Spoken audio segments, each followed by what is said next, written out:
All right. So it all boils down to what we call the octet rule, that rule of 8. So the octet rule says that atoms strive to achieve a full set of valence electrons. This is usually 8. Now, it just wouldn't be science if there weren't exceptions. We know that helium only has 2. We know that lithium, when it gets rid of its extra electron, only has 2. Same thing with beryllium. When it gets rid of its extra 2, it only has 2.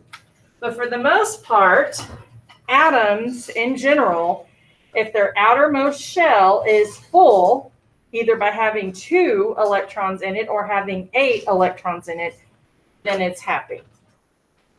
So to fulfill the octet rule, atoms will lose, gain, or share electrons. Right now, our focus is on losing and gaining.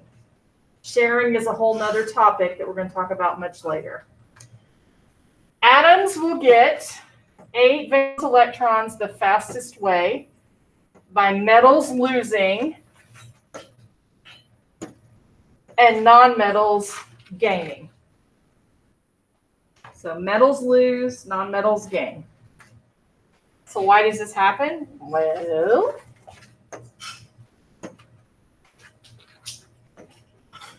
having a few more protons more than the closest noble gas, metals have too much shielding. The electrons don't, I think that's supposed to be feel. I didn't type this. The electrons don't feel much attraction to the nucleus. Nonmetals have more protons and can attract more electrons to the energy level. So it goes back to that electron affinity that we talked about before, about how atoms on this side of the periodic table, the right-hand side of the periodic table, they have a desire for electrons. They've got those protons that want to attract them, whereas on the other side of the periodic table, the protons don't really have an attractive force on those electrons, and the electrons are free to leave, and so they do. All right. Coming back to our ion notation review, what is an ion? Well, an ion is a non-neutral atom. That means it has a charge. It either has a positive or a negative charge. So sitting on the periodic table, those elements are all neutral. But when you start moving electrons around, atoms are no longer neutral. Okay.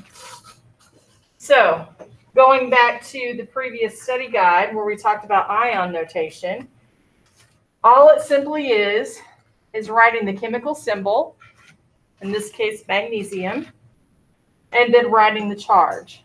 We know that magnesium is a metal.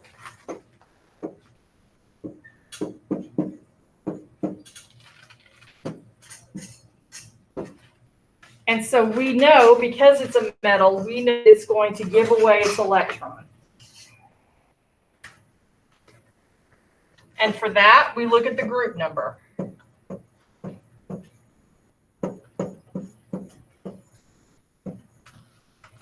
Okay. It's in group 2. It's a metal. So we know it's going to give away 2 valence electrons. In that case, it becomes what we call a cation, which means it's positive. They lose electrons. If it were to gain, so if it were a nonmetal, it would be called an anion or an anion, which, like I said, reminds me of onion, and I can't chop up an onion without crying, so that's negative. So anions are negative, applies to the nonmetals, and it is because they gain electrons. So metals lose, nonmetals gain. What questions do you have about that? Okay. We are not going to worry about covalent bonds for now. So I'm going to use the highlighter So you're only going to be answering questions about ionic bonds. Covalent is different. Takes a little more time to teach. So we're going to come back to that later. All right. Now, oxidation numbers. When we were working on Monday and we were filling out that table at the top of our page, the last column, I think, was oxidation numbers. So the way we get our oxidation number is we know if elements are gaining or losing electrons. Okay. Ion charges, atoms gain, lose their valence electrons. The number of electrons that they do this when bonding, we call this oxidation number. So if you have not already on your periodic table, and I'm going to put the plus signs in because he leaves them off. On top of the groups of your periodic table, be sure that you have put in those oxidation numbers because it will save you a whole lot of heartache and crying.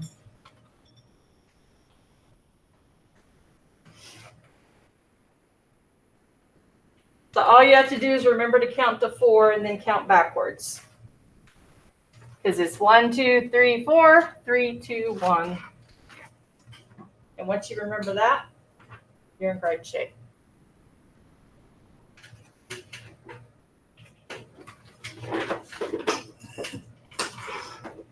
So the first question here, I'm just going to do this one. Find the oxidation number. Here's beryllium. Beryllium's in group 2. It has a 2+. Oxygen's over here. 2-. You will never have an oxidation number greater than 4. Ever. Ever, ever, ever, ever, ever.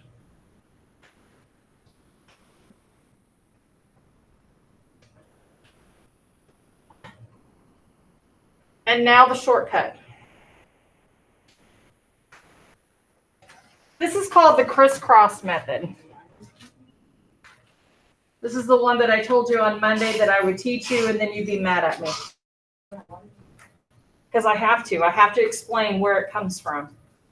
Because if you just do this, you don't know why it did that. So the crisscross method, what you do is you write ion notation for the elements that you're combining. You write the symbol with its charge, with what it's bonding with and its charge. Your metal always comes first, always. Then you crisscross them. In other words, you trade places with them.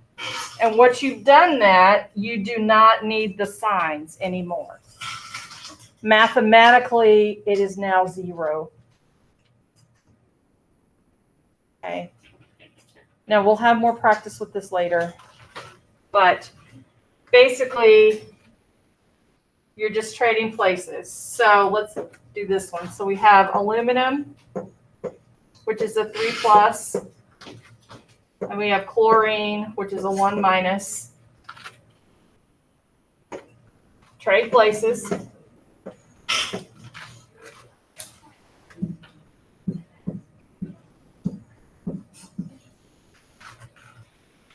Al1, Cl3. Or if you are in chemistry class, you would write it AlCl3. Both are correct in this class. So once those oxidation numbers flip places, mathematically, you now have a neutral compound.